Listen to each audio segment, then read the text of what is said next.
She stood in the doorway when I came home, small and brittle, like a shadow that had learned to breathe. Her bones were visible beneath the thin shirt. Her lips cracked, her eyes dull. "Daddy," she whispered, her voice like paper tearing. "Mom didn't make me any food." The world stopped moving.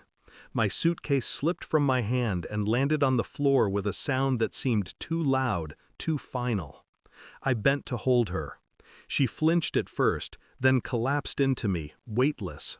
The warmth of her body was almost gone, like a candle fighting its last flame.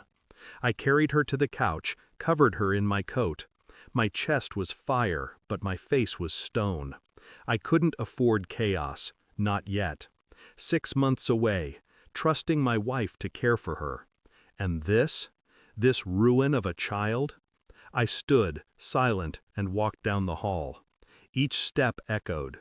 I opened the bedroom door, and found the truth waiting. The air reeked of perfume, smoke, and something rotten beneath it all. She was sprawled across the bed, laughter still clinging to her mouth. Empty bottles on the nightstand. Her phone glowing with messages she hadn't bothered to hide. I watched her sleep, unaware. A stranger in my house. My daughter starving in the next room, while this woman lived like appetite was endless. I sat in the chair across the room. I let the minutes crawl. Watched her chest rise and fall. Watched her hand twitch as if she were grasping at dreams that weren't mine. My anger was a living thing. It scratched inside me, begging to be unleashed. But rage is sloppy. Rage ruins precision. So I locked it down. Instead, I studied the fragments. The perfume wasn't hers. The shirt tossed over the chair wasn't mine. The text flashing on her phone read, "Tonight again? He's gone, isn't he?" A double betrayal. Neglect and infidelity tangled together, choking everything I had left. My daughter's words repeated in my skull like a curse. "Mom didn't make me any food." I stayed in that chair until dawn. When she finally stirred, I already knew what I would do. The days that followed were a mask. I fed my daughter, bathed her, restored pieces of her life one meal at a time. She clung to me like someone afraid of vanishing. I promised her silently she never would again. With my wife, I was polite. Cold, but polite. She thought it was exhaustion from travel. She didn't notice the way my eyes lingered, the way I watched. At night, when she slept, I searched. Phone records, bank transfers, photographs hidden in folders she thought I would never open.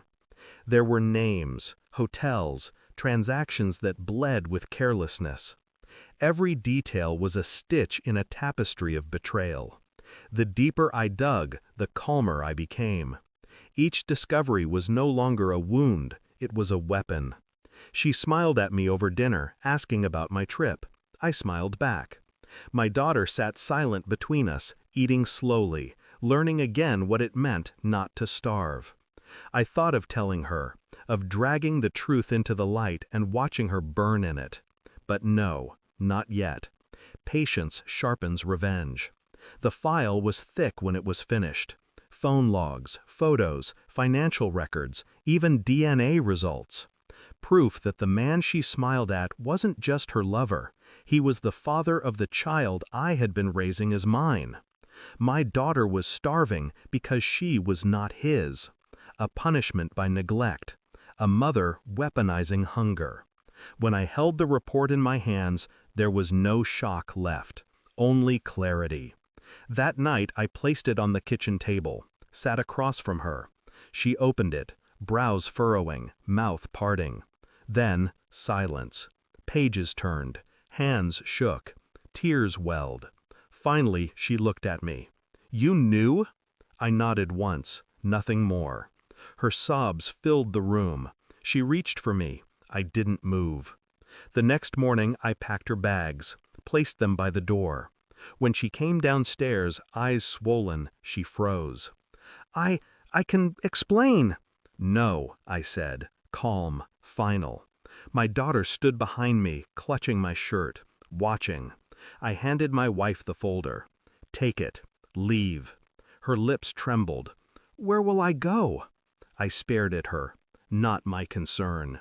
The weight of the evidence pressed against her chest. Every page was a mirror she couldn't escape. When she stepped outside, I closed the door behind her. Slowly, quietly, as if sealing a tomb.